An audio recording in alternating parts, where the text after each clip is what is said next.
இவர் என்னுடைய நேசகுமாரன், இவரில் நான் பிரியமாயிருக்கிறேன் அப்படிங்கிறது 2 பழைய ஏற்பாடுடைய வசனங்கள் அங்கே வருது. 2வது சங்கீதம். அது என்ன சங்கீதம்? 2வது சங்கீதம் எது எப்படிப்பட்ட சங்கீதம்? என்னது? பவுலடியாரும் ஒரு இடத்துல 2ஆம் சங்கீதத்தில் எழுதியிருக்கிறதே அப்படிங்கிறாரு.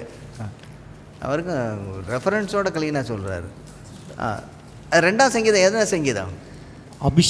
அபிஷேகம் பண்ணப்பட்ட சங்கீதம். அபிஷேகம் பண்ணப்பட்ட அபிஷேகம் இன்னும் ரொம்ப தெளிவாக இந்த 2ஆம் சங்கீதம், மேசியாவினுடைய சங்கீதம் ரொம்ப தெளிவாக இங்கே என்ன நடக்குது?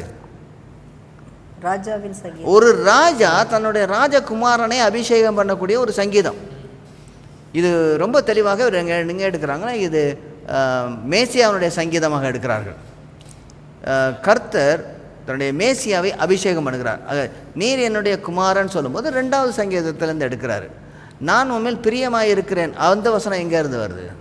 பாடுபடும் தாசனுடைய பாடல்கள், ஏசாயானுடைய புத்தகம் 42வது அதிகாரத்துலேருந்து வருது. இவரில் நான் பிரியமாக இருக்கிறேன், இவர் என்னுடைய இருதயத்திற்கு ஏற்றவர் அப்படிங்கிறது. இப்போ 2 ஸ்ட்ரீம் உள்ள வருது. நீங்கள் கவனிக்கிறீங்களா? நான் வந்து ஒரு வார்த்தை எடுத்து தான் பேசிகிட்டு இருக்கேன். இயேசுவே கிறிஸ்து என்கிறது. அப்போ கிறிஸ்து யார்?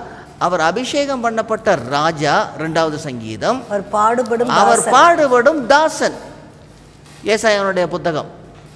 2ஐயும் அங்கே வந்து தேவ வசனமாக நம்ம வந்து இதனை வானத்திலிருந்து தோன்றிய வசனமாக அங்கே பார்க்கிறோம். அவருடைய அபிஷேகம் பண்ணப்பட்டது 2மே எங்கே இருக்குது?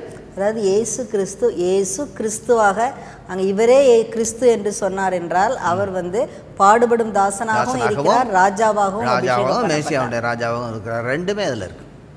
இதில் வந்து அவங்க என்ன பண்ணாங்க? அந்த யூதர்கள் ஒரு பகுதியை தான் பார்த்தாங்க. அதாவது அவரை வந்து பாடுபடக்கூடிய தாசனாக பார்க்கவில்லை.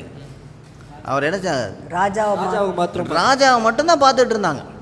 அப்போ இவர் வந்து பாவமாக வந்து எங்கேருந்து வரணும்? அரண்மனையிலேருந்து வர வேண்டும், ஆட்டு மந்தையிலேருந்து வர்றாரு இவர்.